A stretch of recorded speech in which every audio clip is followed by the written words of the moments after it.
Hello student, welcome to our YouTube channel commerce efficiency. आज की class में continue करेंगे जो लास्ट टॉपिक हमने स्टार्ट किया था, प्रोविज़न फॉर डेप्रिसिएशन अकाउंट वाला। लास्ट क्लास में हमने कंसेप्ट कवर किया था, डेप्रिसिएशन अगर चार्ज किया था ओरिजिनल कॉस्ट बेस पे, लेकिन ये हमारे पास डिमिनिशिंग बैलेंस मेथड वाला टॉपिक कवर करेंगे आज की क्लास में। अगर अभी तक आपने लास्ट क्लास नहीं देखी ताकि आपकी स्टडी में कंसिस्टेंसी बनी रहे। अगर अभी तक आपने मेरे यूट्यूब चैनल कॉमर्स एफिशिएंसी को सब्सक्राइब नहीं किया, सब्सक्राइब कीजिए और बेल आइकन जरूर प्रेस कीजिए ताकि जब भी मैं न्यू वीडियोस अपलोड करूं सबसे पहले नोटिफिकेशन आपके पास जाए, आप वीडियोस को सबसे पहले देखकर आपकी स्टडी बूस्ट अप हो। स्टेटमेंट गिवन है कि 1 जून 2009 को एस लिमिटेड ने परचेज किया एक प्लांट 9 लाख रुपए का।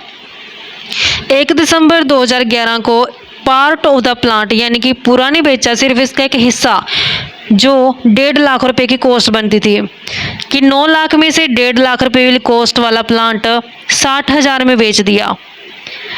ऑन 1 जनवरी 2012 को एक नया प्लांट खरीद लिया 3 लाख रुपए में। डेप्रिसिएशन चार्ज किया जा रहा है 10%, लेकिन यहाँ पे डिमिनिशिंग बैलेंस मेथड का इस्तेमाल करेंगे। जो बुक्स है वो हर साल 31 मार्च को क्लोज कर दी जाती हैं। हमने प्लांट अकाउंट बनाना है और प्रोविज़न फॉर डेप्रिसिएशन अकाउंट बनाना है। अभी यहाँ पे बच्चों 9 लाख रुपए में से आके 1.5 लाख की कॉस्ट वाला प्लांट सेल कर दिया, तो बेटर है कि इसके पहले से 2 हिस्से बना लेते हैं हम ताकि कैलकुलेशन करने में दिक्कत ना आए। तो 9 लाख को पहले ही 2 हिस्से कर लेते हैं, 9 लाख के 1.5 लाख और जो बाकी बैलेंस है दोनों अलग करेंगे। सबसे पहले प्लांट अकाउंट बनाते हैं। प्लांट अकाउंट के अंदर 2 साइड होती है, डेबिट साइड और क्रेडिट साइड। सबसे पहले कॉलम आता है डेट का, फिर दिखाया जाता है पार्टिकुलर्स के बाद इसका अमाउंट कितना है। ऐसी क्रेडिट साइड पे सबसे पहले डेट, फिर आता है पार्टिकुलर्स का कॉलम, पार्टिकुलर्स के बाद आते हैं अमाउंट। अब यहाँ पे जो प्लांट परचेज किया गया वो 1 जून 2009 को परचेज किया गया है, तो 2009 की 1 जून को हमने दिखा देना है टू बैंक अकाउंट के नाम से, टू बैंक अकाउंट के नाम से दिखाते हैं। अब हम यहाँ पे पहले से 2 हिस्से कर लेते हैं प्लांट के, ताकि जब हम इसका हिसाब करें सेल का, क्योंकि टोटल प्लांट नहीं बेचा, सिर्फ एक हिस्सा बेचा है 1,90,000 का, तो टोटल प्लांट जो परचेज किया गया वो 9 लाख है और इसमें एक हिस्सा 1.5 लाख का बेच दिया, तो बेटर है कि पहले हम 1.5 लाख को अलग कर लें। तो इसका दूसरा हिस्सा बनेगा 7.5 लाख का, तो 1.5 लाख और 7.5 लाख दोनों ही हमने अलग कर दिए इसके पार्ट। अब ये अकाउंटिंग पीरियड है जो क्लोज किया जाएगा 2010 की 31 मार्च को। अब हमने प्रोविज़न फॉर डेप्रिसिएशन के अंदर डेप्रिसिएशन दिखाना है, तो यहाँ पे जो बैलेंस है यही सेम चला जाएगा बाय बैलेंस सीडी के नाम से, 9 लाख है जो बनेगा। क्लोज करते हैं अकाउंटिंग पीरियड, तो हमारे पास फर्स्ट अकाउंटिंग पीरियड है जो क्लोज हो गया। अब प्रोविज़न फॉर डेप्रिसिएशन अकाउंट बनाते हैं। प्रोविज़न फॉर डेप्रिसिएशन अकाउंट के परफॉर्मे में ये डेबिट साइड होती है, ये क्रेडिट साइड होती है।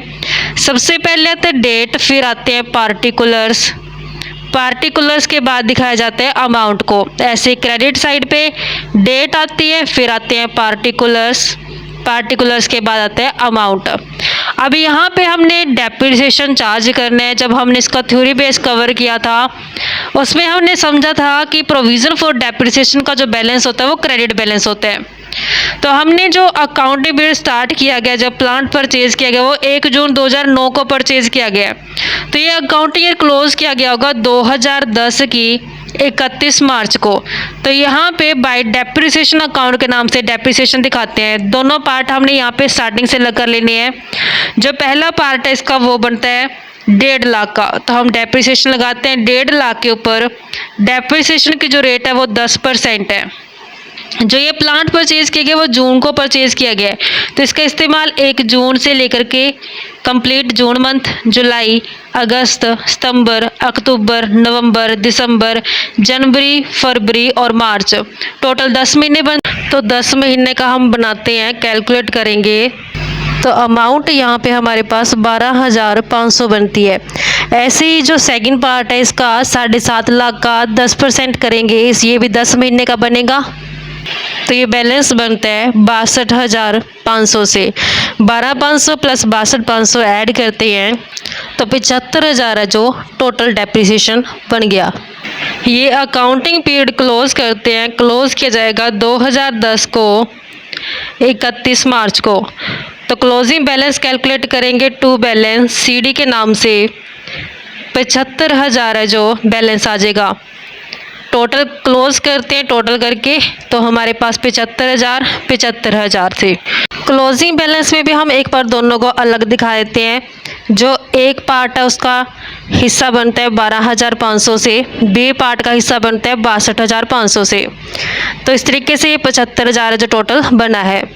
जो नेक्स्ट अकाउंटिंग पीरियड होगा 2010 का 1 अप्रैल, तो उसमें यही क्लोजिंग बैलेंस ओपनिंग बैलेंस हो जाएगा बाय बैलेंस बीडी के नाम से दिखाएंगे।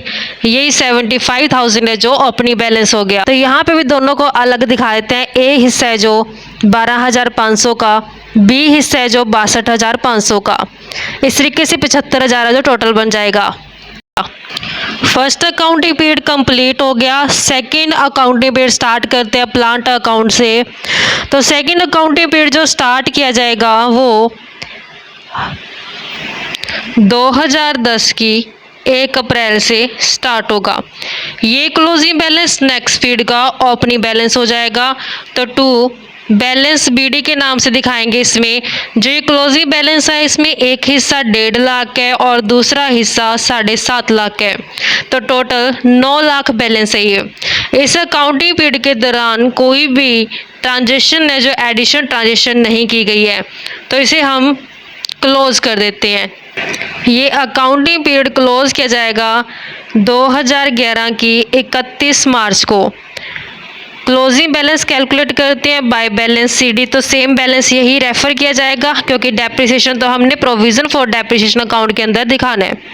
9 लाख से 9 लाख से सेकंड अकाउंटिंग पीरियड क्लोज हुआ। अब हमारे पास थर्ड अकाउंटिंग पीरियड जो स्टार्ट होगा वो 2011 की 1 अप्रैल से स्टार्ट होगा।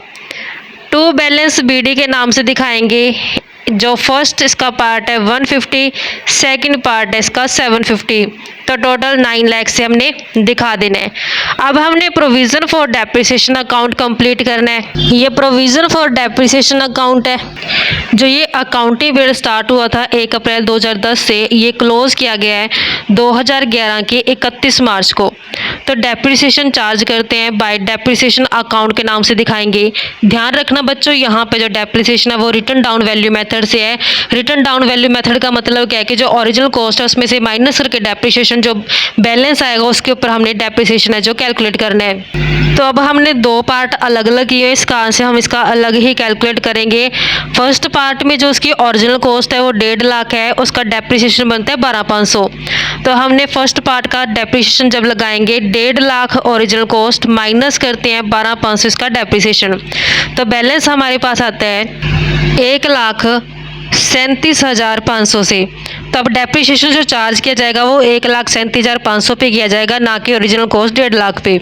तो डेप्रिसिएशन की जो रेट है वो 10% है। तो पूरा अकाउंटिंग पीरियड यानी कि कंप्लीट साल का लगेगा यहाँ पे। तो 10% जब करेंगे इसका डेप्रिसिएशन बनता है 13,750 से। 13,750 क्योंकि सिर्फ एक जीरो कैंसिल हो जाएगी, 13,750 इसका डेप्रिसिएशन बन जाएगा। ऐसी जो सेकंड पार्ट है, सेकंड पार्ट की जो ओरिजिनल कॉस्ट है वो 7.5 लाख है, माइनस करते हैं डेप्रिसिएशन 62,500। तो यहाँ पे 7.5 लाख में से माइनस करते हैं 62,500 डेप्रिसिएशन, तो बैलेंस आता है हमारे पास, बैलेंस आया 6,87,500 से। तो अब इस बैलेंस के ऊपर डेप्रिसिएशन लगेगा 10%, 68,750। तो हमारे पास डेप्रिसिएशन ए पार्ट का 13,750, बी पार्ट का 68,750। टोटल करते हैं 82,500 है जो टोटल डेप्रिसिएशन बन गया। टोटल करते हैं दोनों का 75,000 प्लस 82,500, टोटल बनता है 1,57,500 से। तो यही क्लोजिंग बैलेंस आ जाएगा इसमें। तो हमने 2011 31 मार्च को क्लोजिंग बैलेंस कैलकुलेट कर देना है। 2011 के 31 मार्च को closing balance to balance CD के नाम से दिखाएंगे 1,57,500 से। तो ये हमारे पास अकाउंटिंग ईयर कंप्लीट होता है 1,57,500। जब यहाँ पे क्लोजिंग बैलेंस कैलकुलेट करेंगे तो दोनों का अलग कर लेते हैं। ए का हिस्सा 12,500 प्लस 13,750, 12,500 प्लस में 13,750 करेंगे 26,250 बनते हैं। ऐसे बी का हिस्सा 62,500 था पहले, प्लस में 68,750, 68,750 से टोटल बनता है इसका 1,31,250 से। अब टोटल जो बनेगा 26,250 प्लस में 1,31,250 तो 1,57,500 बन जाएगा। यही क्लोजिंग बैलेंस नेक्स्ट पीरियड का ओपनिंग बैलेंस बन गया। तो यहाँ पे हमने 2011 की 1 अप्रैल को ओपनिंग बैलेंस दिखाना है।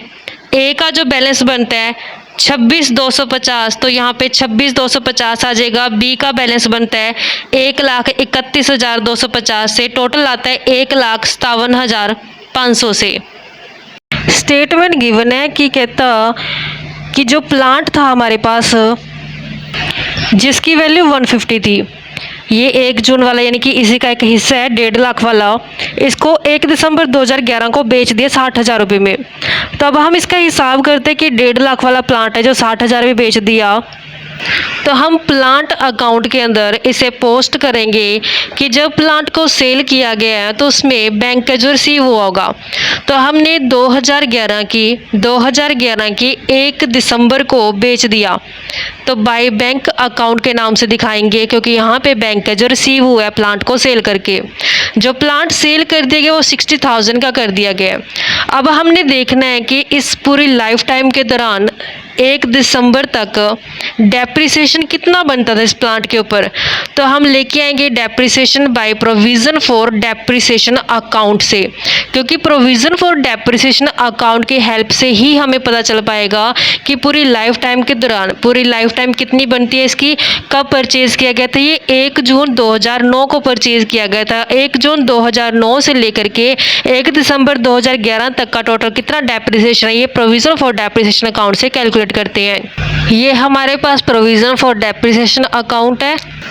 जो प्लांट सेल कर दिया गया है ये 2011 की 1 दिसंबर को सेल कर दिया, तो 1 दिसंबर तक का मैं डेप्रिसिएशन कैलकुलेट करती हूँ बाय डेप्रिसिएशन अकाउंट के नाम से। तो यहाँ पे जो इसका ए पार्ट है सिर्फ मैं अभी उसका कैलकुलेट कर रही हूँ, क्योंकि ए पार्ट को सेल कर दिया गया। तो यहाँ पे रिटर्न डाउन वैल्यू मेथड से डेप्रिसिएशन लगाया जाना है। तो इसकी जो कॉस्ट है यहाँ पे 1,37,500, तो 1,37,500 में से माइनस करते हैं जो डेप्रिसिएशन है 1,37,500 में डेप्रिसिएशन माइनस करते हैं जो लास्ट ईयर का डेप्रिसिएशन था 13,750, वो माइनस करेंगे इसमें से 13,750, तो बुक वैल्यू रह गई इस बार 1,23,750 से। तो अब इसके ऊपर डेप्रिसिएशन चार्ज करते हैं 10% की रेट है, और ये जो इस्तेमाल किया गया वो 1 अप्रैल से लेकर के 1 दिसंबर तक यानी कि सिर्फ 8 महीने ही इसका इस्तेमाल किया गया। तो ये बनता है इसका डेप्रिसिएशन अमाउंट 8,250 रुपये से। तो 8,250 रुपये इसका डेप्रिसिएशन बन गया इस साल का।